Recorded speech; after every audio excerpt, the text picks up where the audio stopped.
നമസ്കാരം, nation news ലൈവിലേക്ക് സ്വാഗതം. ജപ്പാനിലെ ഫ്യൂജി പർവ്വതത്തിന്റെ വടക്കു പടിഞ്ഞാറൻ ഭാഗത്ത് സ്ഥിതി ചെയ്യുന്ന അതിമനോഹരവും എന്നാൽ അത്രമേൽ തന്നെ ഭയാനകരവുമായ ഒരു വനമാണ് അവോക്കിഗഹാര.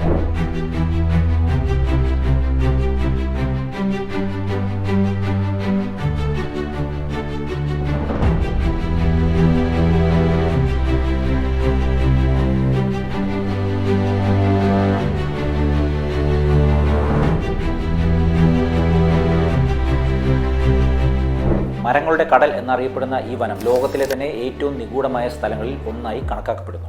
ഏകദേശം 30 ചതുരശ്ര കിലോമീറ്റർ വിസ്തൃതിയിൽ വ്യാപിച്ചു കിടക്കുന്ന ഈ വനം രൂപപ്പെട്ടത് AD 864 ഫൂജി പർവ്വതത്തിലുണ്ടായ അഗ്നിപർവ്വത സ്ഫോടനത്തെ തുടർന്നാണ്. ലാവ ഒഴുകി ഉറച്ച തറയിലാണ് ഈ വനം നിൽക്കുന്നത്. ഇവിടെ മരങ്ങൾ വളരെ സാന്ദ്രമായി വളരുന്നതുകൊണ്ട് കാറ്റ് വനത്തിനുള്ളിലേക്ക് കടക്കാറില്ല. വന്യജീവികളുടെ സാന്നിധ്യം വളരെ കുറവായതിനാൽ വനത്തിനുള്ളിൽ ശ്വാസം മുട്ടിക്കുന്ന തരത്തിലുള്ള നിശബ്ദതയാണ് ഉള്ളത്. ലാവയിൽ അടങ്ങിയിരിക്കുന്ന ഇരുമ്പിന്റെ അംശം കാരണം വനത്തിനുള്ളിൽ വടക്കുനോക്കി യന്ത്രങ്ങൾ കൃത്യമായി പ്രവർത്തിക്കാറില്ല. ഇത് സഞ്ചാരികൾക്ക് വഴിതെറ്റി പോകാൻ പ്രധാന കാരണമാകുന്നു.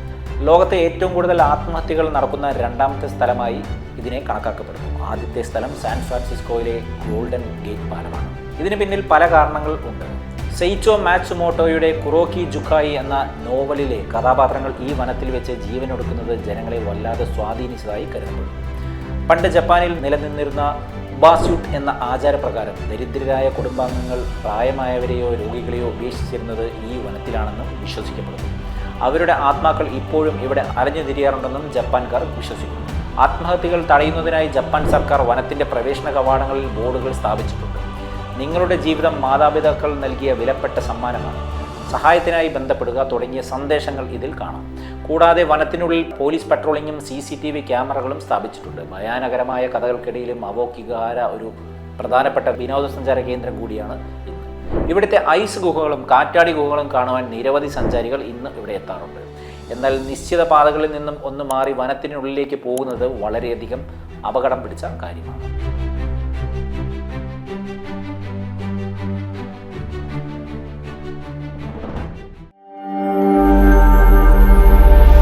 നാഷൻ ന്യൂസ് ലൈവ്, സത്യം, ചരിത്രം, വർത്തമാനം.